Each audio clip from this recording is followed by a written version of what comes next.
സിനിമയുടെ ജീവിത നന്മകളെ നമുക്ക് ജീവിതത്തിൽ സാംശീകരിക്കാൻ പരിശ്രമിക്കാം. മാറിവാനിയോസ് തിരുമേനിയുടെ നന്മകളെ പ്രകീർത്തിച്ചുകൊണ്ട് ഇറങ്ങിയിട്ടുള്ള ഒരു ഗാനസമാഹാരമുണ്ട്. അതിൻ്റെ പേര് ഗുരുദർശൻ എന്നാണ്. വന്യ ഗബ്രിയേൽ പ്രസേദിയച്ചൻ പിന്നെ പ്രത്യേകമായിട്ട് എഡിറ്റ് ചെയ്ത് ഇറക്കിയിട്ടുള്ള ഒരു ഗാനസമാഹാരം. അതിലെ ഏതാനും വരികൾ നിങ്ങളുമായിട്ട് പങ്കുവയ്ക്കുവാൻ ഞാൻ ആഗ്രഹിക്കുകയാണ്. ഓർമ്മ പെരുന്നാൾ, ഇനിയും ഒരു ഓർമ്മ തിരുനാൾ. ഗോതമ്പ് മണിയായി മണ്ണിൽ വീണൊരു പുണ്യവാന്റെ തിരുനാൾ. ഓർമ്മയിൽ ഞങ്ങളുടെ ഹൃദയം തുടിച്ചു നിൽക്കുന്നു. അവിടുത്തെ നാമം ഞങ്ങളുടെ മിഴികളെ ആർദ്രമാക്കുന്നു. അവിടുന്ന് ഇപ്പോൾ ഞങ്ങളുടെ കനവിലും ഉയരിലും ഉയർത്തെഴുന്നേൽക്കുന്നു. മാറിവാനിയോസ് തിരുമേനി ആരാണ്, ആരായിരിക്കണം, എന്താണ് ഈ ദിവസത്തെ പ്രത്യേകത? വളരെ മനോഹരമായിട്ട് ഈ 4 വരികൾ നമ്മെ ഓർമ്മപ്പെടുത്തുകയാണ്. ഇവിടെ നമ്മുടെ മുമ്പിലേക്ക് കടന്നു വരുന്ന നമുക്ക് സുപരിചിതങ്ങളായ 2 വാക്കുകളാണ് പെരുന്നാളും തിരുനാളും. നമ്മുടെയൊക്കെ നോട്ടീസുകളിൽ നമ്മൾ സാധാരണ കാണുന്ന 2 വാക്കുകൾ. പെരുന്നാൾ, പെരുന്നാൾ, വലിയ ദിവസം. തിരുനാൾ, വിശുദ്ധമായ ദിവസം. ജൂലൈ 15 മലങ്കര സഭയെ സംബന്ധിച്ചിടത്തോളം ഇത് വലിയ ദിവസവുമാണ്, ഇത് വിശുദ്ധമായ ദിവസവുമാണ്. നമുക്കാർക്കും സംശയമില്ല. എന്തുകൊണ്ടാണ് മലങ്കര സഭാമക്കൾക്ക് ജൂലൈ 15 വലിയ ദിവസവും വിശുദ്ധമായ ദിവസവും ആയിരിക്കുന്നത്? ഗോതമ്പ് മണിയായി മണ്ണിൽ വീണൊരു പുണ്യവാന്റെ തിരുനാൾ. മാറിവാനിയോസ് തിരുമേനി ആരായിരുന്നുവെന്ന് തിരുവചനത്തിന്റെ വെളിച്ചത്തിൽ ഇത് നമ്മെ പഠിപ്പിക്കുകയാണ്. ഗോതമ്പ് മണിയായി മണ്ണിൽ വീണൊരു പുണ്യവാന്റെ തിരുനാൾ. ഗോതമ്പ് മണി തിരുവചനത്തിൽ ഒരു രൂപകാലങ്കാരമാണ്. ഇത് പ്രതീക്ഷയുടെ, ഉദ്ധാനത്തിൻ്റെ, സഹനത്തിൻ്റെ, അതുപോലെ തന്നെ സ്വയം ശൂന്യവൽക്കരണത്തിൻ്റെ, ബലിദാനത്തിൻ്റെ ഒക്കെ ഒരടയാളമാണ് ഗോതമ്പ് മണി. മാറിവാനിയോസ് തിരുമേനിയുടെ പുണ്യം ഓർമ്മ നമുക്ക് വലിയ ഓർമ്മയായിട്ട് മാറുന്നത് മലങ്കര മക്കൾക്ക് ആ ജീവിതം ഒരു ഗോതമ്പ് മണിയായി, ഒരു ഉത്ഥാനത്തിൻ്റെ സാക്ഷ്യമായി, ഒരു സഹനത്തിൻ്റെ സാക്ഷ്യമായി, അതുപോലെ തന്നെ പരിത്യാഗത്തിൻ്റെയും സന്യാസ അരൂപിയുടെയും സ്വയം ശൂന്യവൽക്കരണത്തിൻ്റെയും അടയാളമായിട്ട് നമ്മുടെ മുമ്പിൽ നിലകൊള്ളുന്നു എന്നുള്ളതാണ്. ആ ജീവിതം ഒരു ഗോതമ്പ് മണിയാണ്. ഗോതമ്പ് മണി നിലത്ത് വീണ് അഴിയണം, എങ്കിൽ മാത്രമേ അത് ഫലദായകത്വം പ്രാപിക്കുകയുള്ളൂ. അതൊരു ശൂന്യവൽക്കരണത്തിൻ്റെ അടയാളമാണ്. ഒരു ഗോതമ്പ് മണിയായി ഈ ലോകത്തിൽ ജീവിച്ചുകൊണ്ട് പിതാവ് സ്വയം അഴിഞ്ഞു. അതാണ് ആ സന്യാസത്തിൻ്റെ പരിത്യാഗത്തിൻ്റെ ശ്രേഷ്ഠത. അഴിഞ്ഞത് എന്തിനു വേണ്ടിയാണ്? ഫലദായകത്വം പ്രാപിക്കുവാൻ വേണ്ടി. അത് ഫലദായകത്വം പ്രാപിച്ചത് 1930 മാത്രമല്ല.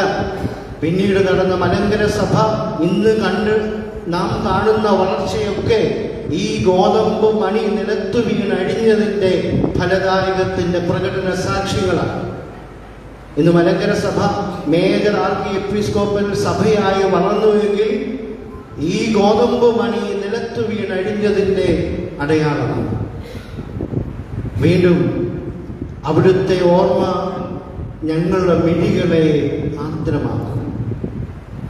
10-ാം തീയതി മുതൽ റാന്നി പെരുന്നാട്ടിൽ നിന്നുള്ള തീർത്ഥാടകരുടെ പദയാത്ര ആരംഭിക്കുകയാണ്. കടന്നു പോകുന്ന ഓരോ തീർത്ഥാടകരുടെയും കണ്ണില് ജ്വലിക്കുന്ന തീജ്വാലയുണ്ട്. എന്താണ് അതിൻ്റെ കാരണം? ഈ പുണ്യപിതാവിലൂടെ കുടുംബത്തിലും വ്യക്തികൾക്കും സഭയ്ക്കും ഇടവകയ്ക്കും ലഭിച്ച നന്മകളെ തിരിച്ചറിഞ്ഞുകൊണ്ടുള്ള ഒരു മിഴികളുടെ ആർദ്രതയുടെ ഭാവമാണ് അവിടെ നമ്മൾ കാണുന്നത്. അവിടുന്ന് ഇപ്പോൾ ഞങ്ങളുടെ കനവിലും ഉയിരിലും ഉയർത്തെഴുന്നേൽക്കുന്നു. എനിക്ക് ഏറ്റവും ഇഷ്ടപ്പെട്ട 2 വാക്കുകളാണ് ഇവിടുത്തെ. മാറിവാനിയോസ് തിരുമേനി നമ്മുടെ കനവിലും ഉയിരിലും ഉയർത്തെഴുന്നേൽക്കുകയാണ്. ഓരോ ജൂലൈ 15-ാം തീയതിയും സംഭവിക്കുന്നതും സംഭവിക്കേണ്ടതും ഇതാണ്. നമ്മുടെ കനവിൽ എന്താണ് കനവ്? സ്വപ്നമാണ്. ഉയര് ശ്വാസമാണ്. മലങ്കര മക്കളുടെ സ്വപ്നങ്ങൾക്കും ശ്വാസത്തിനും പുറകില് ഈ ഓർമ്മ ദിനത്തിന്റെ പുണ്യ അനുഭവങ്ങളാണ്. പ്രിയപ്പെട്ടവരെ, നമ്മുടെയൊക്കെ സഭയെക്കുറിച്ചുള്ള സ്വപ്നം എന്ന് പറയുന്നത് വന്യനാഥന്റെ ജീവിതത്തിന്റെ ദർശനമാണ്. നമ്മുടെയൊക്കെ ശ്വാസം എന്ന് പറയുന്നത് വന്യനാഥന്റെ ജീവിതത്തിന്റെ നന്മകളാണ്. ഇത് തിരിച്ചറിയാനുള്ള അവസരമാണ് ജൂലൈ 15 എന്ന് പറയുന്നത്. ഇത്യാദി കാരണങ്ങൾ കൊണ്ടാണ് ഈ ഗാനസമാഹാരം മാർ ഇവാനിയോസ് തിരുമേനിയുടെ ഓർമ്മയെ പെരുന്നാളെന്നും തിരുനാളെന്നും വിശേഷിപ്പിക്കുന്നു. ഈ ദിനത്തിന്റെ പുണ്യ ദിനങ്ങളെ ഉൾക്കൊള്ളുവാൻ നമുക്ക് പ്രത്യേകമായിട്ട് പരിശ്രമിക്കാം.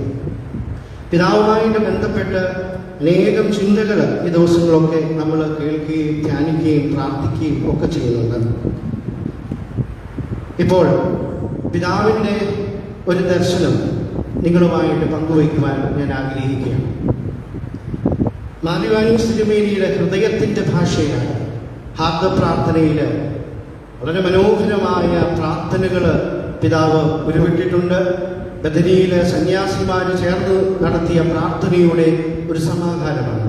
അതിലെ ഒരു മനോഹരമായ ഒരു മെറ്റാഫറും രൂപക അലങ്കാരം തൃപ്പാദം, the holy feet. Mar Ivanios തിരുമേനി തൻ്റെ ആധ്യാത്മികത, തൻ്റെ പ്രാർത്ഥനാ ജീവിതം, തൻ്റെ സന്യാസ ജീവിതം, തൻ്റെ ആത്മീയ ദർശനത്തെ ഒക്കെ ഉൾക്കൊള്ളുന്ന ഒരു പ്രയോഗമാണ് തൃപ്പാദ സ്പർശനം. തൃപ്പാദ സ്പർശനം. പിതാവിൻ്റെ തന്നെ വാക്കുകൾ ഞാൻ നിങ്ങളുമായിട്ട് പങ്കുവയ്ക്കുവാൻ ആഗ്രഹിക്കുകയാണ്. അങ്ങേ തൃപ്പാദങ്ങൾ അടിയന്റെ ചിത്തത്തിൽ പതിച്ചിട്ട് അങ്ങേ ദാസനായ അടിയനിൽ എഴുന്നള്ളി വരണം. അടിയന്റെ സ്വഭാവത്തിന് അങ്ങേ തൃപ്പാദ സ്പർശനത്താൽ സംസ്കരണമുണ്ടാകും. വളരെ മനോഹരമായ ഒരു പ്രയോഗം. മനുഷ്യന്റെ സ്വഭാവ സംസ്കരണം നടക്കേണ്ടത് എവിടെയാണ്? ക്രിസ്തുവിൻ്റെ പാദത്തിൽ. അതാണ് തൃപ്പാദ സംസ്കരണം. ഒരു ക്രൈസ്തവന്റെ സ്വഭാവ സംസ്കരണത്തിന്റെ ഇടമാണ്. ഒരു കുമ്പസാര വേദിയായിട്ട് ക്രിസ്തുവിൻ്റെ കാൽപാദങ്ങൾ മാറണം. ഒരു പക്ഷെങ്കിൽ കന്യൻ മാർ ഇവാനിയോസ് തിരുമേനിയെ ഇപ്രകാരം ഒരു തൃപ്പാദ സ്പർശനത്തിലേക്ക് നയിച്ചത് സാറൂഖിലെ വിശുദ്ധനായ യാക്കോബിന്റെ സിൻഫുൾ വുമൺ എന്ന് പറയുന്ന ഒരു കവിതാ സമാഹാരമുണ്ട്. ആ കവിതയില് വിശുദ്ധനായ യാക്കോബ് എങ്ങനെയാണ് പാപിനിയായ സ്ത്രീക്ക് ക്രിസ്തുവിന്റെ പാദാന്തികത്തിൽ വെച്ച് സ്വഭാവ സംസ്കരണം ഉണ്ടായതെന്ന് പറയുകയാണ്. അവളുടെ സ്വഭാവത്തിന്റെ വൈകൃതങ്ങളെ യാക്കോബ് വളരെ മനോഹരമായിട്ട് അവതരിപ്പിക്കുന്നുണ്ട്. അവൾ പാപാവസ്ഥയിലൂടെ കടന്നുപോയ വ്യക്തിയായിരുന്നു. അവൾ അനേക യുവാക്കന്മാരെ വഴിതെറ്റിച്ച വ്യക്തിയായിരുന്നു. അനേക കുടുംബജീവനങ്ങളെ നശിപ്പിച്ച വ്യക്തിയായിരുന്നു. ശരീരത്തെ വിറ്റ് ജീവിച്ച ഒരു വ്യക്തിയായിരുന്നു. ആ വ്യക്തി ക്രിസ്തുവിന്റെ പാദത്തിലേക്ക് കടന്നു വന്നപ്പോൾ, അവന്റെ പാദത്തെ സ്പർശിച്ചപ്പോൾ അവളുടെ ജീവിതത്തിന് മാറ്റം സംഭവിക്കുകയാണ്.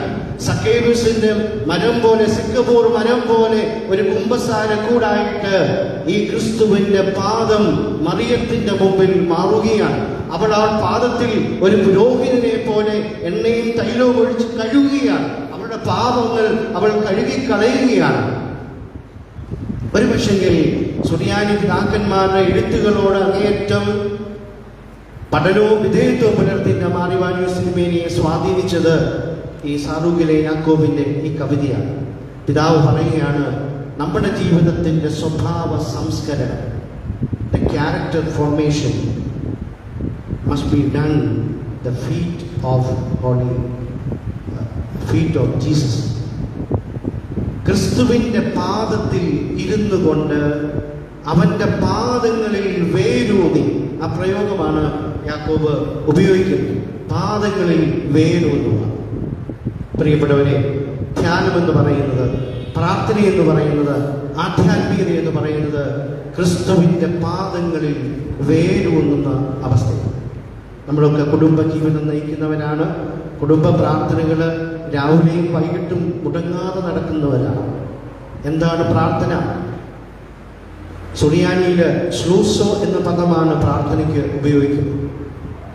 ഈ ശ്ലൂസോ എന്ന പദത്തിൻ്റെ എറ്റിമോളജിക്കൽ പദാനുപദമായ അർത്ഥമെന്ന് പറയുന്നത് ചായ്വ് എന്നാണ്, ഇൻക്ലിനേഷൻ. അപ്പൊ പ്രാർത്ഥന എന്ന് പറയുന്നത് എന്താണ്? എൻ്റെ മനസ്സിൻ്റെ ഒരു ചായ്വാണ്, എൻ്റെ മനസ്സിൻ്റെ ഒരു ചരിവാണ്. എങ്ങോട്ട്? ക്രിസ്തുവിൻ്റെ ഹൃദയത്തിലേക്കുള്ള ഒരു ചരിവാണ് പ്രാർത്ഥന എന്ന് പറയുന്നത്. അതാണ് സുറിയാനി പിതാക്കന്മാർ പ്രാർത്ഥനയെക്കുറിച്ച് വിവരിക്കുന്നത്. മാർ ഇവാനിയോസ് തിരുമേനി പറയുകയാണ്, പ്രാർത്ഥന ക്രിസ്തുവിൻ്റെ പാദാന്തികത്തിൽ ഇരിക്കുന്ന അവസ്ഥയാണ്, ക്രിസ്തുവിൻ്റെ പാദത്തെ സ്പർശിക്കുന്ന ജീവിത അവസ്ഥയാണ്. ഇത് ഒരു ഭക്തന്റെ ജീവിതത്തിൽ സംഭവിക്കുന്ന ചായ്വാണ്. ഒരു വ്യക്തി എങ്ങനെ സംസാരിക്കണമെന്ന് പഠിപ്പിക്കുന്നത് പോലും ക്രിസ്തുവിൻ്റെ പാദമാണ് എന്ന് മാർ ഇവാനിയോസ് തിരുമേനി പറയുകയാണ്. ഒരു വ്യക്തിയുടെ വായിൽ നിന്നും അനാവശ്യമായ ഒരു വാക്കുപോലും കടന്നു വരാൻ പാടില്ല. കാരണം അവൻ ഇരിക്കുന്നത് ക്രിസ്തുവിൻ്റെ പാദത്തിലാണ്. മത്തായി ശ്ലീഹായുടെ സുവിശേഷത്തിൽ നമ്മൾ വായിക്കുന്നില്ലേ, നിന്റെ ഒരു സഹോദരനെ പോലും നീ എഴുതി പറയരുത്. എന്താണ് കാരണം? അവന്റെ മാലാഖ സ്വർഗത്തിൽ ക്രിസ്തുവിന്റെ ദൈവത്തിന്റെ മുഖം കണ്ടുകൊണ്ടിരിക്കുകയാണ്. വളരെ മനോഹരമായ സഹോദര സ്നേഹത്തെ കുറിച്ചുള്ള പ്രയോഗമാണ് മത്തായി ശ്ലീഹ അവതരിപ്പിക്കുന്നത്. നീ നിന്റെ ഒരു സഹോദരനെ എഴുത്തുവാൻ നിനക്ക് അധികാരമില്ല. കാരണം എന്താണ്? അവന്റെ മാലാഖ സ്വർഗത്തിൽ ഇരുന്നു കൊണ്ട് ദൈവത്തിന്റെ മുഖം ദർശിച്ചു കൊണ്ടിരിക്കുകയാണ്. അപ്പൊ നീ നിന്റെ സഹോദരനെ എഴുത്തുമ്പോൾ പാപം ചെയ്യുന്നതും വേദനിക്കപ്പെടുന്നതും അവന്റെ മാലാഖയാണ്. ദൈവത്തിന്റെ മുഖം കണ്ടുകൊണ്ടിരിക്കുന്ന അവന്റെ മാലാഖയാണ്. പ്രിയപ്പെട്ടവരെ, സഹോദര സ്നേഹത്തെക്കുറിച്ചും നല്ല സംസാരത്തെക്കുറിച്ചും മാർ ഇവാനിയോസ് തിരുമേനി പറയുകയാണ്, ക്രിസ്തുവിന്റെ പാദത്തിൽ ഇരിക്കുന്ന ഒരുവന്റെ നാവിന് അശുദ്ധമായ ഒന്നും പറയാനും സാധിക്കുകയില്ല. കാരണം ഒരു വ്യക്തിയുടെ സംസാരമെന്ന് പറയുന്നത് അവന്റെ സംസ്കാരത്തിന്റെ ഭാഗമാണ്. നല്ല സംസ്കാരത്തിൽ മാത്രമേ നല്ല സംസാരങ്ങൾ ഉടലെടുക്കുകയുള്ളൂ. ഹൃദയത്തിന്റെ നിറവിൽ നിന്ന് അധരം സംസാരിക്കുന്നുവെന്ന് ക്രിസ്തുവല്ലേ നമ്മെ പഠിപ്പിച്ചു. മാർ ഇവാനിയോസ് തിരുമേനി പറയുകയാണ്, നിന്റെ ഹൃദയ വിചാരങ്ങളെ വിശുദ്ധമാക്കുവാൻ ക്രിസ്തുവിന്റെ പാദത്തിൽ നീ ഇരിക്കണം. നിന്റെ വികാരങ്ങളെ മനോഹരമാക്കുവാൻ, ദൈവം ആഗ്രഹിക്കുന്നത് പോലെ നിന്റെ ചിന്തകളെ പൗത്രീകരിക്കുവാൻ ക്രിസ്തുവിന്റെ പാദാന്തികതയിൽ ഇരിക്കുവാൻ സാധിക്കണം. അടിയൻ തറയ്ക്കപ്പെട്ട തൃപ്പാദത്തെ വഹിപ്പാൻ അങ്ങേ അടിയന്റെ ആത്മം കൂടെ അങ്ങേ തൃപ്പാദത്തോട് ചേർത്ത് ക്രൂശിക്കപ്പെടുവാൻ അടിയനിൽ ഭാഗ്യം ഉണ്ടാകണം. ക്രിസ്തുവിനോട് ചേർന്ന് നിൽക്കേണ്ടതായ ഒരു ആധ്യാത്മികത. ഈ ഹാർദ പ്രാർത്ഥനയിൽ ഒരു ശിഷ്യത്വ ഭാവത്തെ സൂചിപ്പിക്കുമ്പോൾ മാർ ഇവാനിയോസ് തിരുമേനി ഉപയോഗിക്കുന്നത് യോഹന്നാൻ ശ്ലീഹായുടെ ജീവിതമാണ്. അന്ത്യത്താഴവേളയിൽ നമ്മുടെ കർത്താവിന്റെ ഹൃദയത്തോട് ചാരിക്കിടന്നുകൊണ്ട് അവന്റെ ഹൃദയത്തിന്റെ ചൂരും ആവോളം ആസ്വദിച്ചുകൊണ്ട് അവന്റെ വേദനകളും പ്രയാസങ്ങളും ഒക്കെ ഇറക്കി വെച്ച ഒരിടം. ഇത് തന്നെയാണ് മാർ ഇവാനിയോസ് തിരുമേനി ഈ അവസരത്തിൽ നമ്മോട് പറയുന്നത്. ക്രിസ്തുവിന്റെ പാദത്തോട് ചേർന്നിരിക്കുക എന്ന് പറയുമ്പോൾ യോഹന്നാൻ അന്ത്യത്താഴവേളയിൽ കർത്താവിന്റെ മാറിടത്തിൽ ചാരിക്കിടന്ന അതേ അനുഭവമാണ്. അടിയന്റെ ദ്രുതഗതിയിലുള്ള നാവിനെ അടക്കി ഭരിപ്പാൻ അങ്ങേ തൃപ്പാദ സ്പർശനങ്ങൾ അടിയനിൽ സംഗതിയായി. ദ്രുതഗതിയിലുള്ള സംസാരം ദോഷം വരുത്തുന്നുവെന്നാണ് മാർ ഇവാനിയോസ് തിരുമേനി പറയുന്നത്.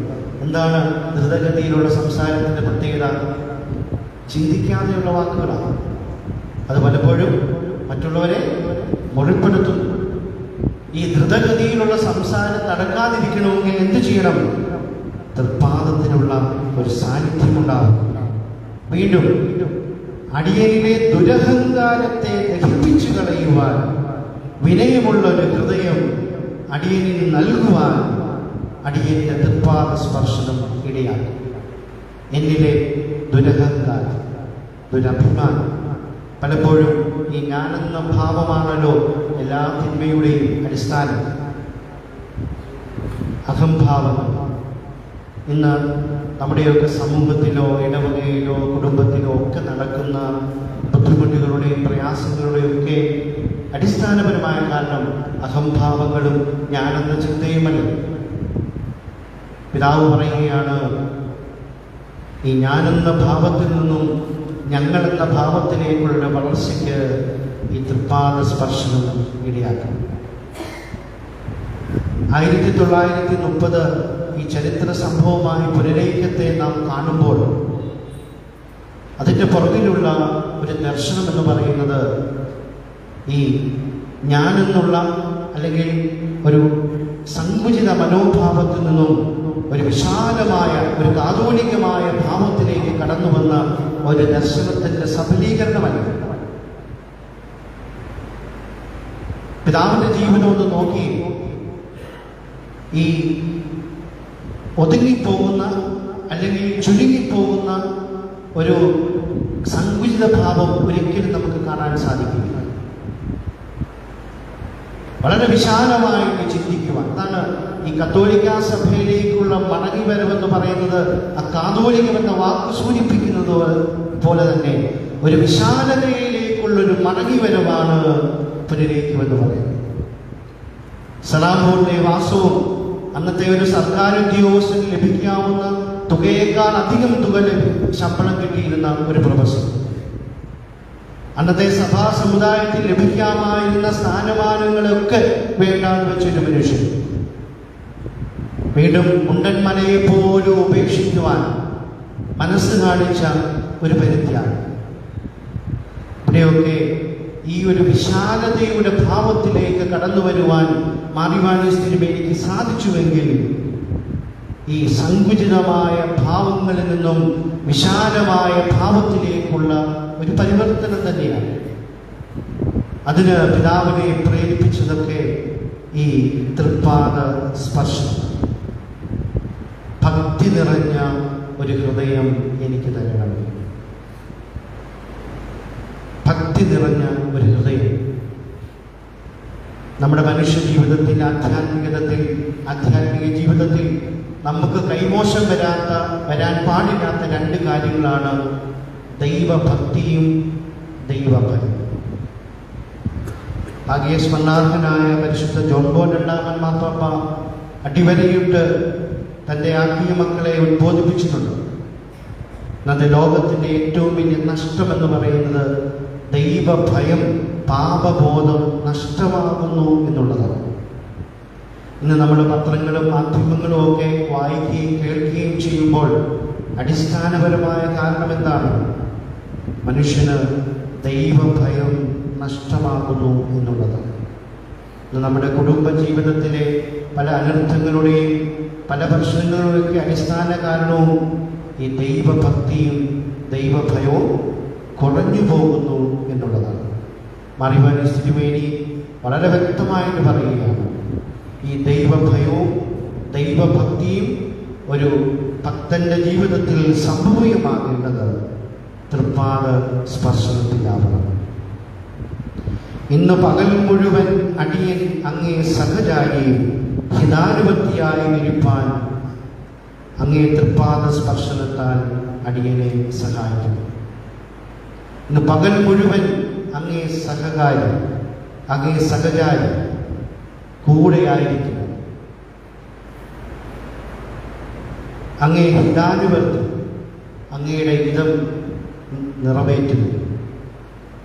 അപ്പോൾ ദൈവത്തിൻ്റെ കൂടെ ഇരിക്കുവാനും ദൈവത്തിൻ്റെ ഇഷ്ടം ചെയ്യുവാനും ഒരു ഭക്തന് താല്പര്യമുണ്ടെങ്കിൽ ക്രിസ്തുവിൻ്റെ പാദത്തിൽ ഇരിക്കുവാൻ ഒരു ക്രിസ്ത്യാനിക്ക് സാധിക്കും.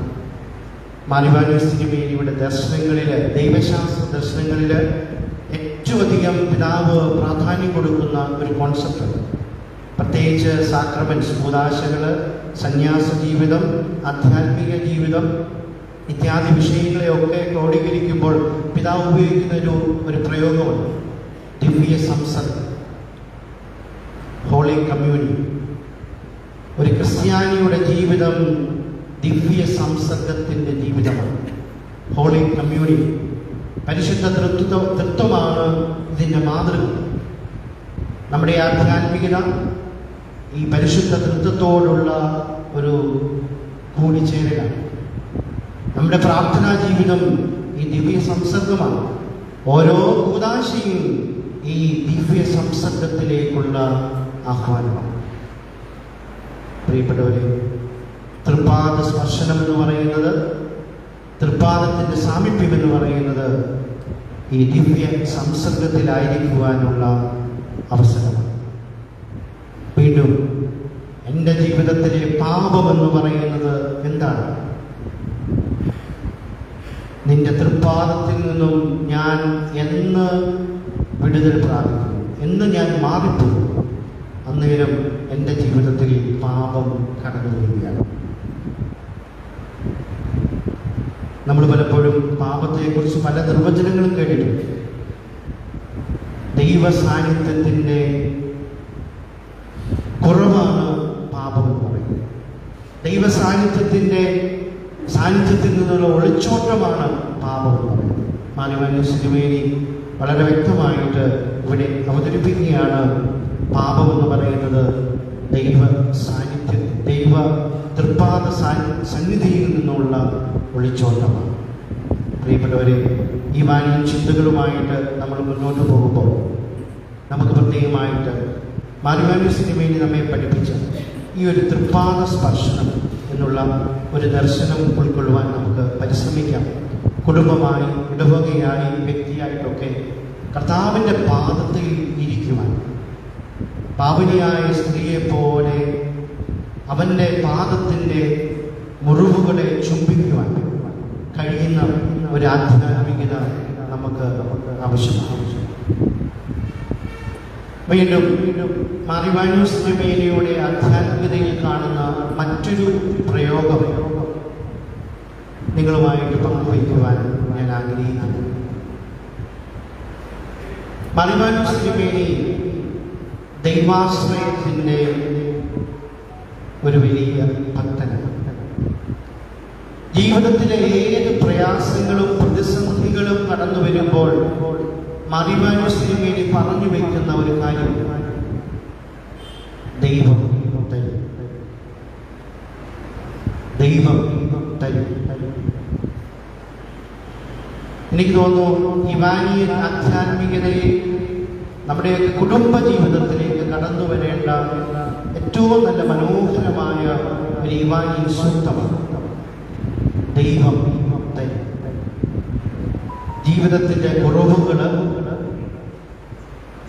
പ്രതികൂലതകള്, അപകടങ്ങള്, ഓരോ സാഹചര്യങ്ങളൊക്കെ കടന്നു വന്നപ്പോൾ പല കാര്യങ്ങൾ പിതാവിനെ തീരുമാനങ്ങളിൽ നിന്ന് പിന്തിരിപ്പിക്കുവാൻ പരിശ്രമിച്ചപ്പോഴൊക്കെ മാറിവാന്യൂസ് തിരുമേനി പ്രാർത്ഥനാപൂർവം ഉരുവിട്ടിരുന്ന മന്ത്രമാണ് ദൈവം തരും. ഇതിന് ഒരു ദൈവശാസ്ത്രപരമായ ഒരു അർത്ഥമുണ്ട്.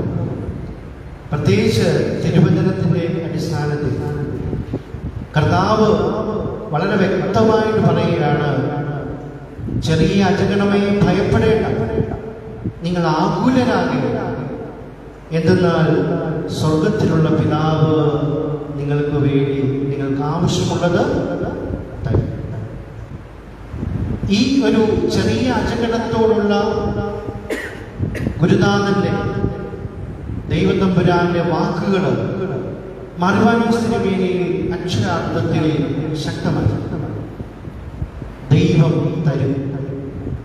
മാറിവാന്യൂസ് തിരുമേനിയുടെ സന്യാസ നിയമങ്ങളെ ഏറ്റവും അധികം സ്വാധീനിച്ചത് ചെസറിയയിലെ വിശുദ്ധ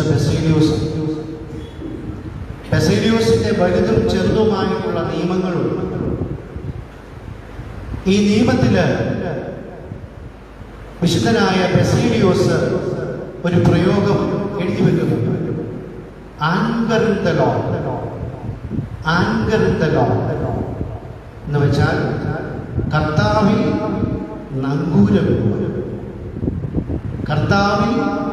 നങ്കൂരം.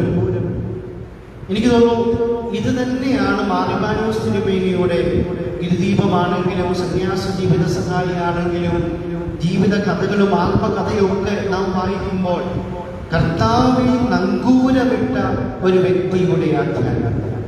പ്രിയപ്പെട്ടവരെ, എന്താണ് നങ്കൂരം, ആങ്കർ എന്ന് നമുക്കറിയാം. കപ്പല് സുരക്ഷിതമായിട്ട് തീരത്ത് എത്തുവാൻ പ്രതികൂല സാഹചര്യങ്ങൾ, അത് വെള്ളത്തിൻ്റെ ആണെങ്കിലും കാറ്റിൻ്റെ ആണെങ്കിലും ഏത് പ്രകൃതിയുടെ പ്രതികൂല സാഹചര്യത്തിൽ നിന്നും കപ്പലിനെ സുരക്ഷിതമായിട്ട് തീരത്തെത്തിക്കുന്നത് ഈ ആങ്കർ എന്ന് പറയുന്ന, ഈ നങ്കൂരം എന്ന് പറയുന്ന ഒരു ലോകകഷ്ണമാണ്. ജലത്തിനടിയിലൂടെയാണ് ഇത് ഇടുന്നത്. ഇത് തീരത്തേക്ക് കടുപ്പിക്കുകയാണ്. 3 മാസക്കാലം ഈ കപ്പലിൽ ചാപ്ലിനായിട്ട് വർക്ക് ചെയ്യാൻ എനിക്ക് ഭാഗ്യം ലഭിച്ചു. ചൈനയും ജപ്പാനും തമ്മിലുള്ള രാജ്യങ്ങളുമായിട്ട് ബന്ധിപ്പിക്കുന്ന ഒരു കപ്പൽ യാത്രയാണ്. വത്തിക്കാനിൽ നിന്നും പ്രത്യേക കോച്ചിങ് ലഭിച്ച് ഈ കപ്പൽ യാത്രയിൽ പങ്കെടുക്കുവാൻ എനിക്ക് അവസരം ലഭിച്ചു. എനിക്ക് ലഭിച്ചിരിക്കുന്ന 13 നിലയുള്ള കപ്പൽ, ഇതിൻ്റെ 3 നില വെള്ളത്തിനടിയിലാണ്. എനിക്ക് തന്നിരിക്കുന്ന മുറി വെള്ളത്തിനടിയിൽ. ഇപ്പം ഗ്ലാസ്സിലൂടെ നമുക്ക് ഈ കടലിൻ്റെ അടിഭാഗമെല്ലാം നന്നായിട്ട് കാണാൻ സാധിക്കും. ചിലപ്പോൾ ഭയാനകത്തിൽ നിറഞ്ഞതാണ്, കടലിലെ ഓരോ പ്രതിഭാസങ്ങൾ കടന്നു പോകുന്നതായിട്ട് നമുക്ക് കാണാൻ സാധിക്കും. അന്നേരം ഞാൻ ഇന്ത്യക്കാരനായ ഒരു സെക്യൂരിറ്റി ഓഫീസറിനോട് ചോദിച്ചു, വാട്ട് ഈസ് ദിസ് ആങ്കർ, എന്താണ് ഈ കപ്പലിലെ ആങ്കർ? അദ്ദേഹം എന്നെ ഈ താഴത്തെ മുറിയിലേക്ക് കൊണ്ടുപോയിട്ട് ഈ ലോകകഷ്ണം കാണിച്ചു. ഈ കപ്പലിനെ ബലപ്പെടുത്തുന്ന, ഈ കപ്പലിന് ഉറപ്പ് നൽകുന്ന ഒരു ലോകകഷ്ണം.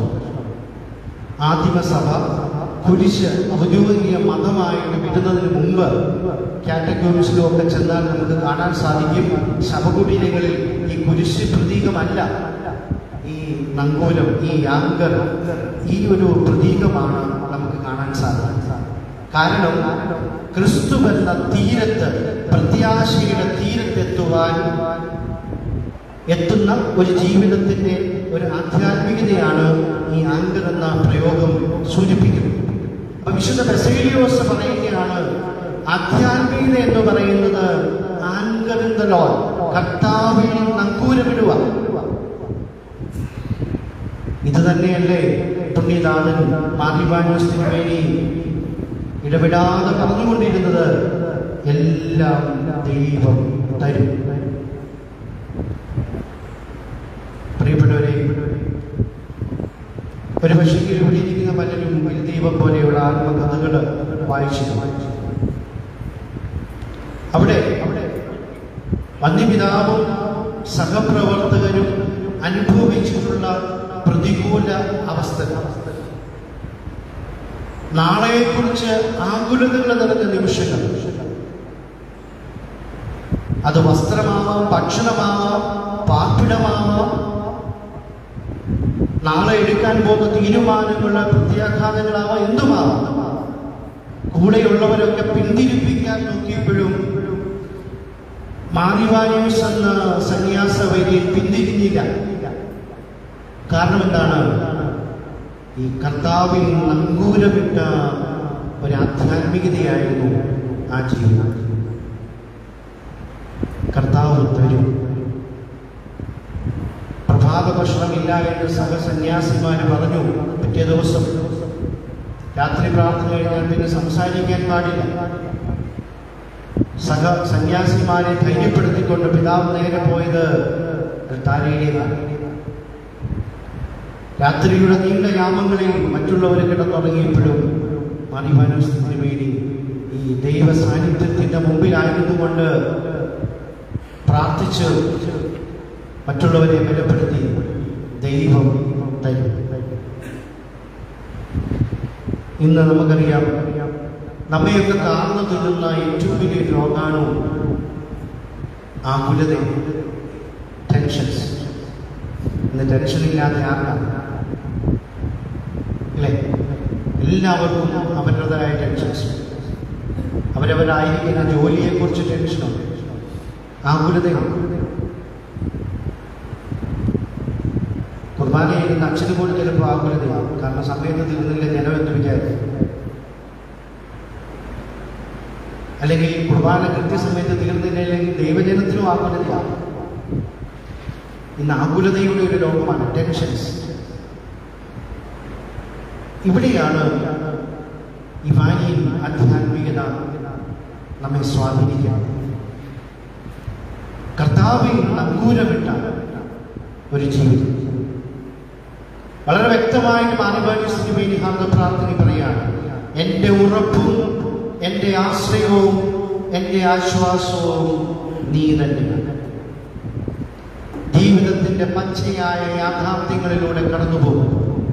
അത് രോഗമായിക്കൊള്ളട്ടെ, സമ്പത്തായിക്കൊള്ളട്ടെ, ആഗ്രഹങ്ങൾ നടക്കാതെ വരുമ്പോഴാകട്ടെ, ഏത് പ്രതികൂല സാഹചര്യത്തിൽ കൂടെ കടന്നുപോയാലും നിങ്ങൾക്കും എനിക്കും പറയാൻ സാധിക്കണം, കർത്താവ് എൻ്റെ ഉറപ്പും എൻ്റെ ആശ്രയവും എൻ്റെ ആശ്വാസവും.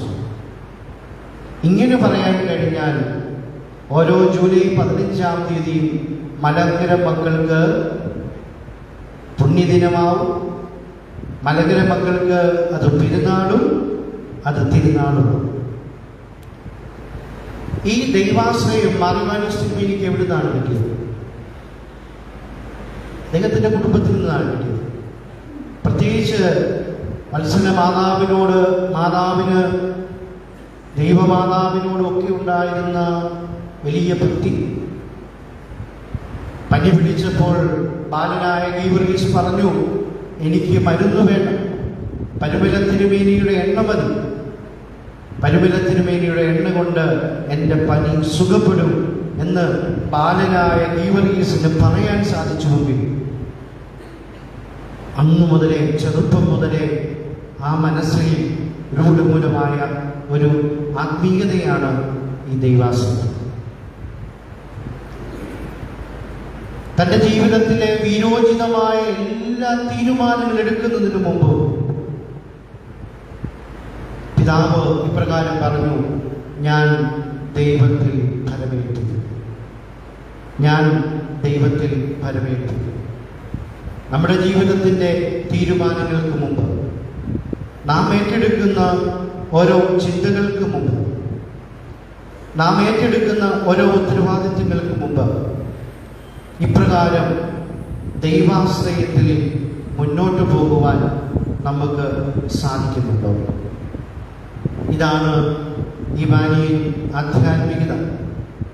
ഇവാനിയൻ ആധ്യാത്മികത എന്ന് പറയുന്നത് ദൈവ ശരണത്തിൻ്റെ ആധ്യാത്മികതയാണ്. ദൈവം കൂടെയുണ്ട്, ദൈവം കൈവിടുകയില്ല എന്നുള്ള ഉറച്ച ഉറപ്പാണ്.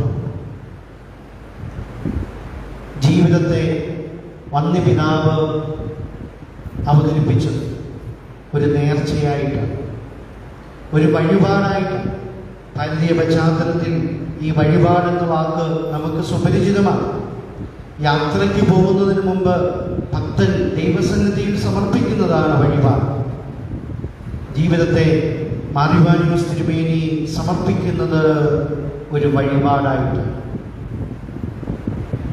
പ്രിയപ്പെട്ടവരെ, ജീവിതം അർത്ഥപൂർണമാകണമെങ്കിൽ ഈ മാറിവാനിയോസ് തിരുമേനി നമ്മെ പഠിപ്പിച്ച ഈ വഴിപാട് എന്ന ചിന്തകൾ നമ്മുടെ ജീവിതത്തിലേക്ക് കടന്നു വരും. വീണ്ടും മാറിവാനിയോസ് തിരുമേനി പറയുന്നത് വെറും ഒരു വഴിപാടല്ല, ഇതൊരു സ്നേഹ വഴിപാട്. ഇതൊരു സ്നേഹ വഴിപാട്. ഒരു ക്രിസ്ത്യാനിയുടെ ജീവിതം ഒരു തീർത്ഥാടനമാണ് എന്ന് നമ്മൾ ദൈവശാസ്ത്രത്തിലും കാറ്റഗിസം ക്ലാസ്സിലും ഒക്കെ പഠിപ്പിച്ചിട്ടുണ്ട്. ഇതൊരു സ്നേഹ വഴിപാട്, സ്നേഹത്തിൻ്റെ മുമ്പിലുള്ള ഒരു സമർപ്പണം. ജീവിതത്തെ ഒരു വഴിപാടായിട്ട് കാണാൻ നമുക്ക് കഴിയുമ്പോൾ ജീവിതത്തെ ദൈവത്തിൻ്റെ മുമ്പിൽ സമർപ്പിക്കാൻ നമുക്ക് സാധിക്കില്ല. പത്രോസിനോട് നമ്മുടെ കർത്താവ് ചോദിക്കുന്ന 3 ചോദ്യങ്ങൾ പരിശുദ്ധ സഭയുടെ ഉത്തരവാദിത്വം അജപാലക ശുശ്രൂഷ ഏൽപ്പിക്കുന്നതിന് മുമ്പ് നീ എന്നെ സ്നേഹിക്കുന്നു, നീ എന്നെ സ്നേഹിക്കുന്നു, നീ എന്നെ സ്നേഹിക്കുന്നു. ആദ്യത്തെ 2 ചോദ്യങ്ങൾക്ക് ഗ്രീക്കില് അഗാപ്പാൻ എന്ന വാക്ക് ഉപയോഗിക്കുമ്പോൾ, മൂന്നാമത് നീ എന്നെ സ്നേഹിക്കുന്നു എന്നുള്ള പ്രയോഗത്തിന് ഫിലായി എന്ന വാക്കാണ് ഉപയോഗിക്കുന്നത്. ആദ്യത്തെ 2 ചോദ്യങ്ങളുടെ ഉദ്ദേശം നീ ദൈവത്തെ പോലെ എന്നെ സ്നേഹിക്കുന്നു എന്നുള്ളതാണ്. മൂന്നാമത്തെ ചോദ്യം നീ ഒരു സുഹൃത്തിനെ പോലെ എന്നെ സ്നേഹിക്കുന്നു. തൻ്റെ സഭയെ പരമേൽപ്പിക്കുന്നതിന് മുമ്പ് പത്രോസിനോട് ചോദിച്ച ക്രിസ്തു, നീ ഒരു ദൈവത്തെ പോലെ എന്നെ സ്നേഹിക്കുന്നു, നീ ഒരു സുഹൃത്തിനെ പോലെ എന്നെ സ്നേഹിക്കുന്നു. ഈ 2 ചോദ്യങ്ങൾ, ഈ 3 ചോദ്യങ്ങൾക്ക് ഉത്തരം ലഭിച്ചപ്പോഴാണ് പത്രോസിന് സഭയുടെ അധികാരം ക്രിസ്തു നൽകിയാണ്, നീ എൻ്റെ കുഞ്ഞാടുകളെ മേയ്ക്കുക. നീ തോന്നുന്നു മാറിവാനൂസ് തിരുമേനിയുടെ ദൈവത്തെക്കുറിച്ചുള്ള കാഴ്ചപ്പാട്, ദൈവിക സ്നേഹവും ഒക്കെ ഈ ചോദ്യത്തിനുള്ള ഉത്തരമാണ്. നീ എന്നെ സ്നേഹിക്കുന്നു, ഒരു ദൈവത്തെ പോലെ നീ എന്നെ സ്നേഹിക്കുന്നു, ഒരു സുഹൃത്തിനെ പോലെ നീ എന്നെ സ്നേഹിക്കുന്നു. ഈ 3 പ്രാവശ്യം എന്ന് പറയുന്നത് ബൈബിൾ പണ്ഡിതന്മാർ പറയുന്നത് ഒരു പൂർണ്ണതയുടെ തലം എന്നതിനേക്കാൾ ഉപരി ഒരു വളർച്ചയുടെ തലം കൂടിയുണ്ട്. ഒന്നിനു പുറകെ ഒന്നായി കടന്നു വരുമ്പോൾ ഒരു വളർച്ചയുടെ തലം കൂടി അവിടെ ഉദ്ദേശിക്കപ്പെടുന്നു. മാറിവാനൂസ് തിരുമേനിയുടെ ആധ്യാത്മികതയിൽ ഈ ഒരു ചോദ്യത്തിനുള്ള ഉത്തരമാണ്, നീ എന്നെ സ്നേഹിക്കുന്നു, നീ എന്നെ സ്നേഹിക്കുന്നു. പ്രിയപ്പെട്ടവരെ, നമ്മൾ പലപ്പോഴും മാറിവാനൂസ് തിരുമേനിയെ കുറിച്ചുള്ള ഈ വലിയ ചിന്തകളെ കുറിച്ചൊക്കെ അഭിമാനിക്കും. പക്ഷെ എത്ര പേര് ഈ പിതാവിനെ കുറിച്ചുള്ള പഠനം നടത്തുവാൻ പരിശ്രമിക്കുന്നു? റോമില് പഠിച്ചുകൊണ്ടിരുന്നപ്പോൾ എൻ്റെ തീസിസിൽ മാറിവാനൂസ് തിരുമേനിയെ കുറിച്ച് ഒരു ഭാഗം ഉൾപ്പെടുത്തിയപ്പോൾ വൈദേശിയായ ഗൈഡ് എന്നോട് ചോദിച്ചു, ഹൂ ഈസ് ദിസ് മാൻ മാറിവാനൂസ്? അദ്ദേഹം കേട്ടിട്ടില്ല. ഞാൻ മാറിവാനൂസ് തിരുമേനിയുടെ ഒരു ലൈഫ് സ്കെച്ചൊക്കെ അദ്ദേഹത്തിൻ്റെ മുമ്പിൽ അവതരിപ്പിച്ചു. അദ്ദേഹം ഒരാഴ്ച സമയമെടുത്തു ഈ വായിക്കാൻ വേണ്ടി. വായനയൊക്കെ കഴിഞ്ഞപ്പോൾ എന്നെ വിളിച്ചിട്ട് ചോദിച്ചു, നിങ്ങൾ മാറിവാനൂസ് തിരുമേനിയെ പഠിച്ചിട്ടുണ്ടോ? ആ ചോദ്യം എനിക്ക് മനസ്സിലായി, അതൊരല്പം കുഴപ്പിക്കുന്ന ചോദ്യം തന്നെയാണ്. അപ്പം ഞാൻ പറഞ്ഞു, ഞങ്ങൾ പഠിച്ചുകൊണ്ടിരിക്കുകയാണ്. സച്ച് എ ഗ്രേറ്റ് മാൻ, സഭ കണ്ടിട്ടുള്ളതിൽ വെച്ച് ഒരു വലിയ മനുഷ്യൻ. ശരിക്കും അക്ഷരാർത്ഥത്തിൽ എൻ്റെ കണ്ണു നിറഞ്ഞു പോയ ഒരു നിമിഷമാണ്. അദ്ദേഹം പിന്നെ എന്നോട് പറയുകയാണ്, എന്തുകൊണ്ട് ഈ ആഗോള സഭയിൽ ഈ പ്രകാശത്തെ പ്രചരിപ്പിക്കുവാൻ, ഈ സൗന്ദര്യത്തെ പകർന്നു കൊടുക്കുവാൻ നിങ്ങൾക്ക് സാധിക്കില്ല? അറിഞ്ഞാൽ മാത്രമേ സ്നേഹിക്കാൻ സാധിക്കൂ. Knowledge leads to love. നമ്മളിൽ എത്ര പേര് മാറിവാനൂസ് തിരുമേനിയെ പഠിക്കുന്നു? മാറിവാനൂസ് തിരുമേനിയുടെ എത്ര പുസ്തകങ്ങൾ നമ്മൾ വായിച്ചു? ഒരു കാര്യം മനസ്സിലാക്കുക, ഇന്ന് സിറോ മലബാർ സഭയുടെ ഒരു ഡയസിസിൽ ഏറ്റവും അധികം വിറ്റഴിക്കപ്പെടുന്നത് മാറിവാനൂസ് തിരുമേനിയുടെ വിശുദ്ധ കുർബാനയെക്കുറിച്ചുള്ള പഠനങ്ങളാണ്. ആ ഭദ്രാസനത്തിലെ ആദ്യ കുർബാന സ്വീകരിക്കുന്ന കുട്ടികൾക്ക് സമ്മാനം കൊടുക്കുന്നത് മാറിവാനൂസ് തിരുമേനിയുടെ ഈ പുസ്തകമാണ്. കുർബാനയെക്കുറിച്ചുള്ള ആത്മാവിൻ്റെ കുളിയും ആത്മാവിൻ്റെ ഊണും വിശുദ്ധ കുമ്പസാരവും കുർബാനയും ഈ പുസ്തകമാണ് കൊടുക്കുന്നത്. നമ്മുടെ എത്ര പള്ളികളിൽ കൊടുക്കുന്നു? നമ്മൾ കുട്ടികൾക്ക് സമ്മാനങ്ങളും ഒക്കെ കൊടുക്കുന്നുണ്ട്. ഞാൻ ഉൾപ്പെട്ടിരിക്കുന്ന വൈദിക ജില്ലയിൽ കഴിഞ്ഞ 1 വർഷമായിട്ട് കൊടുക്കുന്ന സമ്മാനങ്ങൾ മൊത്തം മാറിവാനൂസ് തിരുമേനിയുടെ പുസ്തകങ്ങളാണ്. എല്ലാ ഭക്തസംഘടനയ്ക്കും ബൈബിൾ വാക്യ മത്സരം പോലെ തന്നെ ഇവാനിയും സൂക്ത മത്സരങ്ങളും സംഘടിപ്പിച്ചു. പിതാവിൻ്റെ പുസ്തകങ്ങളാണ് സമ്മാനങ്ങളായിട്ട് കൊടുക്കുന്നത്. നമ്മൾ പ്രോത്സാഹിപ്പിക്കണം, നമ്മൾ വായിക്കണം, നമ്മൾ പ്രോത്സാഹിപ്പിക്കണം. പിതാവ് തന്നെ വായനയെക്കുറിച്ച് പറയുന്നുണ്ട്, ദൈവമേ എനിക്ക് വായിക്കാൻ നല്ല പുസ്തകങ്ങൾ തരണമേ, എന്നെ വായനാശീലമുള്ളവരാക്കി മാറ്റണം. പിതാവിൻ്റെ തന്നെ പ്രാർത്ഥനയാണ്. അപ്പോൾ തീർച്ചയായും മാറിമാനൂസ് തിരുമേനിയെ സ്നേഹിക്കുവാൻ മാറിമാനൂസ് തിരുമേനിയെ പഠിക്കണം. മാറിമാനൂസ് തിരുമേനിയെ പഠിക്കുമ്പോൾ നമുക്ക് മനസ്സിലാവും അത് ദൈവസ്നേഹത്തിൻ്റെ ഒരു അടയാളമാണ്. ദൈവത്തെ ദൈവിക ഭാവത്തിലും മാനുഷിക ഭാവത്തിലും ഉൾക്കൊണ്ട ഒരു വ്യക്തിയായിരുന്നു മാറിമാനൂസ് തിരുമേനി. അപ്പോൾ പത്രോസിനോട് ചോദിച്ച ഇതേ ചോദ്യം മാറിമാനൂസ് തിരുമേനി അനുദിനം തൻ്റെ ജീവിതത്തോട് ചോദിച്ചുകൊണ്ടിരിക്കും. കുടുംബസ്ഥരെ കുറിച്ച് പറയുമ്പോൾ പിതാവ് കൃത്യമായിട്ട് പറയുന്നുണ്ട് ഒരു കുടുംബം എന്തായിരിക്കും. പ്രത്യേകിച്ച് കുടുംബത്തെക്കുറിച്ച് പിതാവ് നിർവചിക്കുന്നത് തിരുക്കുടുംബം, അതുപോലെ തന്നെ പറുദീസ, സഹിയോൻ ഊട്ടുശാല, സഹിയോൻ മാളിക ഇത്യാദി പ്രയോഗങ്ങളൊക്കെ നമുക്ക് കാണാൻ സാധിക്കും. കുടുംബജീവിതം ഒന്നിച്ചു പാർക്കുന്ന ഇടങ്ങൾ എപ്രകാരമാണ്. ഇന്ന് കുടുംബദിനമാണ്. ഈ ദിനത്തിൽ പ്രത്യേകമായിട്ട് നമ്മൾ ഓർക്കണം, പിതാവ് കുടുംബത്തെക്കുറിച്ച് കണ്ട ചില സ്വപ്നങ്ങൾ. ഇതൊരു പറുദീസായുടെ ജീവിതമാണ്. എന്താണ് പറുദീസ? ആദിമാതാപിതാക്കന്മാര് ദൈവത്തോടൊപ്പം ജീവിച്ച ഒരു ജീവിതാവസ്ഥ. ഇന്ന് നമ്മുടെയൊക്കെ കുടുംബ ജീവിതങ്ങളിൽ ഈ പറുദീസായുടെ അനുഭവങ്ങളുണ്ടോ? ബന്ധങ്ങൾ ഇന്ന് ബന്ധനങ്ങളായി മാറിക്കൊണ്ടിരിക്കുന്ന ഒരു കാലഘട്ടത്തിലാണ്.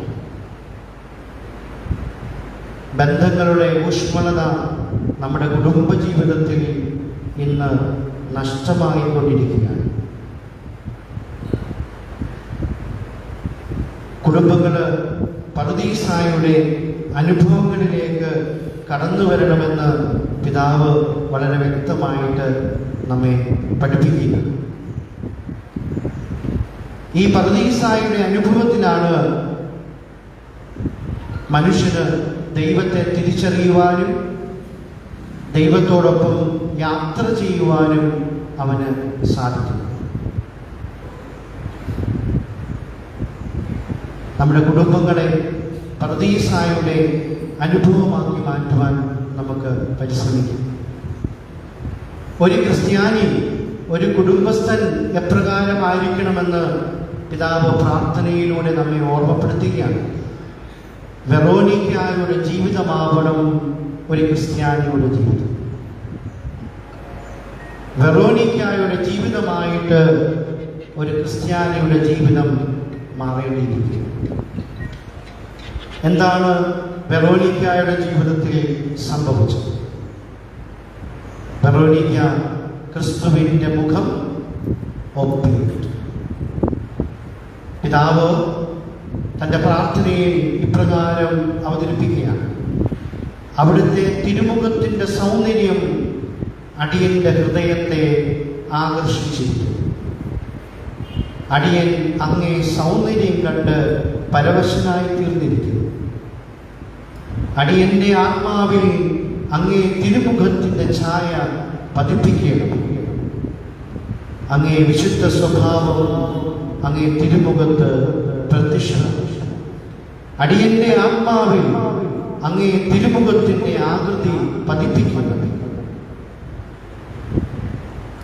അങ്ങ് അടിയനെ കാണുമ്പോൾ അടിയനിൽ അങ്ങേ മുഖച്ഛായ തന്നെ കാണുവാൻ സംഗതിയാക്കുക. അടിയന് സ്വന്തമായി ഒരു ആകൃതി വേണ്ട. അങ്ങേ തിരുമുഖം അടിയനിൽ പ്രതിബിംബിച്ചാൽ മതി.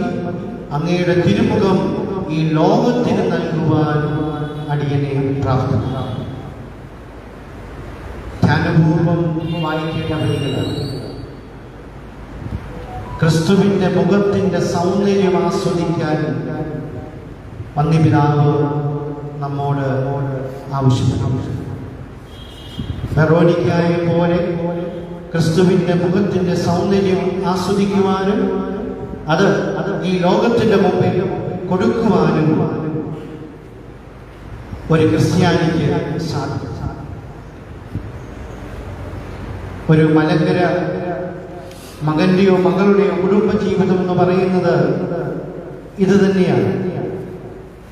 വെറോനിക്കായെ പോലെ ക്രിസ്തുവിന്റെ മുഖം ഈ ലോകത്തിന് സമ്മാനിക്കുവാൻ നമുക്ക് സാധിക്കും.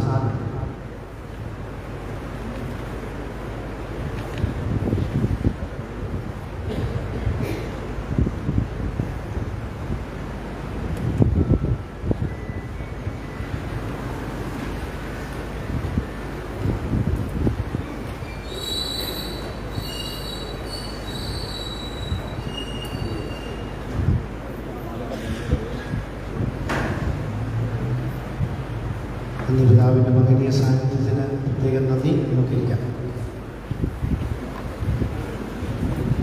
പ്രിയപ്പെട്ടവരെ, വീണ്ടും ഒരു ക്രിസ്ത്യാനിയുടെ ജീവിതത്തിന്റെ മഹാത്മ്യം പ്രകീർത്തിക്കുമ്പോൾ മാർ ഇവാനിയോസ് തിരുമേനി ഉത്തരവാദിത്വ ബോധത്തെക്കുറിച്ച് പറയുന്നു.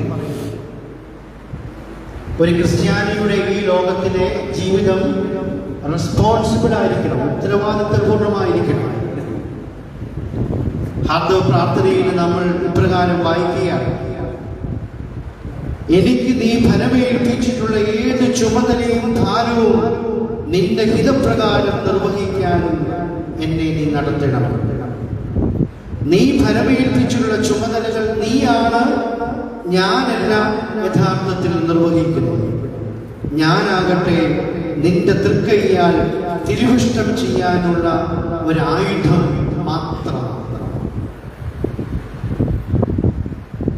ഞാൻ ഒരിക്കൽ കൂടി ഈ വാക്കുകൾ വായിക്കുകയാണ്. എനിക്ക് നീ ഫലമേൽപ്പിച്ചിട്ടുള്ള ഏത് ചുമതലയും ഭാരവും നിന്റെ ഹിതപ്രകാരം നിർവഹിക്കാൻ എന്നെ നീ അനുവദിക്കുക. നീ ഫലമേൽപ്പിച്ചിട്ടുള്ള ചുമതലകൾ നീയാണ്, ഞാനല്ല യഥാർത്ഥത്തിൽ നിർവഹിക്കുന്നത്. ഞാനാകട്ടെ നിന്റെ തൃക്കൈയിലെ ഒരായുധം മാത്രമാണ്. പ്രിയപ്പെട്ട ദൈവജനമേ, ഒരപ്പൻ എന്ന രീതിയിൽ, അമ്മ എന്ന രീതിയിൽ, മക്കൾ എന്ന രീതിയിൽ, അതുപോലെ തന്നെ വ്യത്യസ്തമായ ചുമതലകളൊക്കെ നമ്മൾ കൈകാര്യം ചെയ്യുന്നവരാണ്. ഇന്ന് കുടുംബജീവിതത്തിന്റെ പ്രശ്നങ്ങൾ അനേകം വർദ്ധിച്ചുകൊണ്ടിരിക്കുന്ന കാലഘട്ടമാണ്.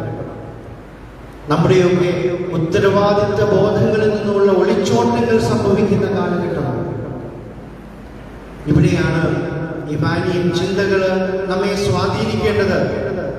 നിന്റെ ചുമതലകൾ നീയല്ല, ഞാനാണ് നിർവഹിക്കുന്നത്. ഇനി അത് നൽകപ്പെട്ടിട്ടുള്ളത് ഞാനാണ്. ഒരപ്പൻ എന്ന രീതിയിൽ, ഒരമ്മ എന്ന രീതിയിൽ, ഒരു അധ്യാപകൻ എന്ന രീതിയിൽ, ഒരു ഉദ്യോഗസ്ഥൻ എന്ന രീതിയിൽ, ഒരു ശുശ്രൂഷകൻ എന്ന രീതിയിൽ നിന്നെ ഏൽപ്പിച്ചിട്ടുള്ള ചുമതലകളെല്ലാം ഏൽപ്പിച്ചിട്ടുള്ളത് ദൈവമാണ്. ഈ ഒരു ചിന്തയിലേക്ക് പ്രിയപ്പെട്ടവരെ നമ്മൾ കടന്നു വരണം. ഇവിടെ പിതാവ് വീണ്ടും പറയുക, എന്റെ ഓരോ ദിവസത്തെയും ചുമതലകളെ നിനക്കായി നിർവഹിക്കാൻ എന്നെ പഠിപ്പിക്കുക. എന്റെ ജീവിത ഉദ്ദേശവും ദൃഷ്ടിയും എപ്പോഴും നിങ്ങളിലേക്ക് ആയിരിക്കും. വീണ്ടും പിതാവ് പറയുകയാണ്, എന്റെ ജീവിതം സംതൃപ്തമാക്കുക. ഞാൻ ചുമതലകൾ നിർവഹിക്കുന്നത് വഴി എന്റെ ജീവിതം സംതൃപ്തമാക്കുക. പ്രിയപ്പെട്ടവരെ, ഒരു ചോദ്യം ആത്മാർത്ഥമായിട്ട് നമുക്ക് ചോദിക്കാം. Am I really satisfied? എന്റെ ജീവിതം ശരിക്കും സംതൃപ്തമാണ്.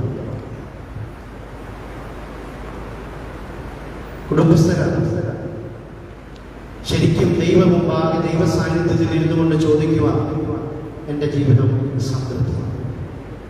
നമ്മുടെ ജീവിതത്തിൻ്റെ ഈ പ്രശ്നങ്ങളുടെയൊക്കെ അടിസ്ഥാന കാരണം അസംതൃപ്തിയാണ്. കുടുംബജീവിതത്തിൻ്റെ ഉത്തരവാദിത്തങ്ങളിൽ നോക്കിയുള്ള ഒളിച്ചോട്ടങ്ങൾ സംഭവിക്കുമ്പോൾ അസംതൃപ്തികൾ കടന്നു വരികയാണ്. മാനുവാനി സിനിമയിൽ ഈ കുടുംബജീവിതത്തെ കുറിച്ച് വ്യക്തമായിട്ട് പറയുകയാണ്, ചുമതലകൾ നന്നായി നിർവഹിക്കാതിരിക്കുമ്പോൾ നിന്റെ ജീവിതത്തിൽ അസംതൃപ്തി കടന്നു വരികയാണ്. ഇന്ന് ആത്മഹത്യകൾ വർദ്ധിച്ചുകൊണ്ടിരിക്കുന്നു. ഓരോ ആത്മഹത്യയുടെയും പുറകില് ഒരസംതൃപ്തിയുടെ കഥ പറയാനും, ഓരോ നിരാശയുടെയും പുറകില് ഒരസംതൃപ്തിയുടെ അനുഭവമുണ്ട്. പിതാവ് നമ്മെ ഓർമ്മപ്പെടുത്തുകയാണ്, സഹോദര സഹോദരി, നിന്റെ ചുമതലകൾ നീ ഭംഗിയായി നിർവഹിക്കുന്നു. ഇനിയും പിതാവ് നമ്മെ ഓർമ്മപ്പെടുത്തുന്നു, നിന്റെ ചുമതലകൾ ദൈവ സ്നേഹത്തെ പ്രതി ചെയ്യുവാൻ നിനക്ക് സാധിക്കും. നിന്റെ ചുമതലകൾ ദൈവ സ്നേഹത്തെ പ്രതി ചെയ്യുവാൻ നിനക്ക് സാധിക്കും. അവസാനമായി ഒരു ചിന്തയും കൂടി പങ്കുവച്ച് ഞാൻ എൻ്റെ ഇവാനി ചിന്തകൾ ഇവിടെ ഉപസംഹരിക്കുക. ഒരു സഹസൃഷ്ടി ബന്ധം എപ്രകാരമാവണം എന്ന് പിതാവ് വളരെ മനോഹരമായിട്ട് പഠിപ്പിക്കുന്നു. സഹജീവികളോട് എങ്ങനെ ഇടപെടണം, ഒരു സമൂഹത്തിൽ എങ്ങനെ ജീവിക്കണം. നമുക്ക് കുറച്ചുകൂടി എക്ലേസിലായിട്ട് ചിന്തിക്കുകയാണെങ്കിൽ ഒരു ഇടവകയിൽ നമ്മളായിരിക്കുന്ന സഭാ സമുദായത്തിൽ എങ്ങനെയായിരിക്കണമെന്ന് പിതാവ് പ്രാർത്ഥിക്കുന്നു. പിതാവിന്റെ പ്രാർത്ഥനയിൽ ഈ വാക്കുകൾ വളരെ കൃത്യമാണ്. അടിയൻ സഹസൃഷ്ടികളോട് ദയാലുവായി വർത്തിപ്പാൻ സഹായിക്കുന്നു. I must be the face of mercy. ഞാൻ കരുണയുടെ മുഖമായിട്ട് മാറണം. സഹസൃഷ്ടികളോട് കരുണയോടുകൂടി വർത്തിപ്പാൻ എനിക്ക് സാധിക്കും. പ്രിയപ്പെട്ടവരെ, ക്രിസ്ത്യാനിയുടെ ജീവിതം അത് കരുണയുടെ ജീവിതമാണെന്ന് പരിശുദ്ധ ഫ്രാൻസിസ് മാർപ്പാപ്പ തന്റെ ലേഖനങ്ങളിലും പ്രസംഗങ്ങളിലും ഒക്കെ നമ്മെ ഓർമ്മപ്പെടുത്തുന്നു. സഹസൃഷ്ടികളോട് ദയോടും കരുണയോടും കൂടി വർത്തിക്കാൻ സാധിക്കും. ഇനി എന്നെ ഏറ്റവും അധികം സ്വാധീനിച്ച ഒരു വാക്കുണ്ട്, ഞാൻ എനിക്ക് വേണ്ടി എന്ത് പ്രാർത്ഥിക്കുന്നോ അതെന്റെ സഹോദരന് കൂടി കൊടുക്കണം. ഇത്രയും വളരെ മനോഹരമായ ഒരു വരി ഞാൻ കണ്ടിട്ടില്ല. സഹ സൃഷ്ടികളോടുള്ള സ്നേഹത്തെ കുറിച്ചുള്ള ഒരു പ്രകടനം. ഞാൻ എനിക്ക് വേണ്ടി എന്ത് പ്രാർത്ഥിക്കുന്നോ അത് എന്റെ സഹോദരങ്ങൾക്കും കൂടി കൊടുക്കണമേ. പിതാവ് പറഞ്ഞ് അവസാനിപ്പിക്കുന്നത്, എന്റെ മോക്ഷപ്രാപ്തി എന്ന് പറയുന്നത് എന്റെ സഹോദരന്റെ കൂടി രക്ഷയാണ്. ഇങ്ങനെ കുറച്ചുകൂടി വിശാലമായിട്ട് ചിന്തിക്കുകയാണെങ്കിൽ നമ്മുടെ കുടുംബവും നമ്മുടെ ഇടവകയും നമ്മുടെ സമൂഹവും നമ്മുടെ കൂട്ടായ്മകളൊക്കെ എന്ത് മനോഹരമായി തീരുമാനിക്കും. ഇന്ന് സ്വാർത്ഥതയുടെ നീരാളിപ്പിടുത്തത്തിലൂടെ കടന്നുപോകുന്ന ഒരു കൂട്ടായ്മകളാണ് പലപ്പോഴും നമുക്കുള്ളത്. പിതാവ് പറയുകയാണ്, എൻ്റെ മോക്ഷപ്രാപ്തി എൻ്റെ സഹോദരന്റെ സന്തോഷവും എൻ്റെ സഹോദരന്റെ രക്ഷയും ആണ് ഉൾപ്പെട്ടിരിക്കുന്നത്. കാരണം അവനെ കൂടാതെ എനിക്കൊരു രക്ഷയില്ല. കുടുംബത്തിലേക്ക് വന്നാൽ ഭാര്യയുടെയും ഭർത്താവിന്റെയും രക്ഷ എന്ന് പറയുന്നത് പരസ്പര പൂരകമാണ്. ഒരിടവകയിലേക്ക് കടന്നു വന്നാൽ ഇടവക കൂട്ടായ്മയുടെ മുഴുവനും രക്ഷ പരസ്പരമുള്ള ഉത്തരവാദിത്തമാണ്. അവരുടെ ഐശ്വര്യത്തിൽ സന്തോഷിക്കുവാനും അവരുടെ ക്ലേശങ്ങളിൽ സഹായിക്കുവാനും പ്രാപ്തിയുള്ള ഒരു ഹൃദയം അടിയന് തരണം. അവരുടെ ഐശ്വര്യത്തിൽ സഹായിക്കുകയും സന്തോഷിക്കുകയും ക്ലേശങ്ങളിൽ സഹായിക്കുകയും ചെയ്യുന്ന ഒരു ഹൃദയം എനിക്ക് തരണം. ലെബനോന്റെ ഭാവഗായകൻ ഖലീൽ ജിബ്രാനോട് ചോദിച്ചു, ഹൂ ഈസ് എ സെയിന്റ്? ആരാണ് വിശുദ്ധൻ? ജിബ്രാൻ മറുപടി പറഞ്ഞു, എൻ്റെ അമ്മ മരിച്ചു കിടക്കുമ്പോൾ എന്നോടൊപ്പം ആരാണോ വിലാപഗാനം ആലപിക്കുന്നത്, എൻ്റെ സഹോദരിയുടെ വിവാഹവേളയിൽ ആരാണോ എന്നോടൊപ്പം വന്ന് ആനന്ദ നൃത്തമാടുന്നത്, അവനെയാണ് ഞാൻ ഒരു വിശുദ്ധൻ എന്ന് വിളിക്കുന്നത്. എനിക്ക് തോന്നുന്നത് കുറച്ചുകൂടി ക്രിസ്തീയമാണ്. ക്രിസ്തുനാഥന്റെയും ആദിവാനൂസിനിമേനയുടെ ഒക്കെ ദർശനങ്ങളെ ഇവിടെ നമുക്ക് സമന്വയിപ്പിക്കാൻ സാധിക്കും. സഹോദരന്റെ സന്തോഷത്തിൽ പങ്കുകൊള്ളുക, സഹോദരന്റെ ദുഃഖത്തിൽ പങ്കുകൊള്ളുക കഴിയുന്നതാണ് ക്രിസ്തീയ ജീവിതമെന്ന് ആദിവാനൂസ് തിരുമേനി നമ്മെ പഠിപ്പിക്കുക. എൻ്റെ സഹോദരനെ നന്മ ചെയ്യാൻ ഞാൻ പ്രേരിപ്പിക്കുമ്പോൾ ഞാൻ സ്വർഗത്തിലേക്ക് ഒരു പടി കൂടി അടുക്കുകയാണ്. എൻ്റെ സഹോദരനെ തിന്മ ചെയ്യുവാനോ അവൻ തിന്മ ചെയ്യുമ്പോൾ അവനെ അതിൽ നിന്ന് പിന്തിരിപ്പിക്കാതിരിക്കുകയോ ചെയ്യുമ്പോൾ ഞാൻ കർത്താവേ നിന്നെ വീണ്ടും ഗോകുൽക്കായി ക്രൂശിൽ തൂക്കുകയാണ്.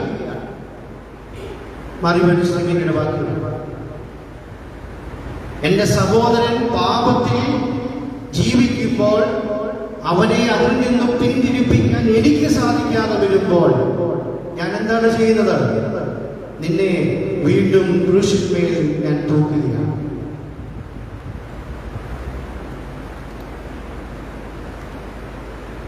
സഹോദരന്റെ ഐശ്വര്യത്തിൽ ശ്രദ്ധിക്കുവാനുള്ളൊരു മനസ്സ് എനിക്ക് തരണം.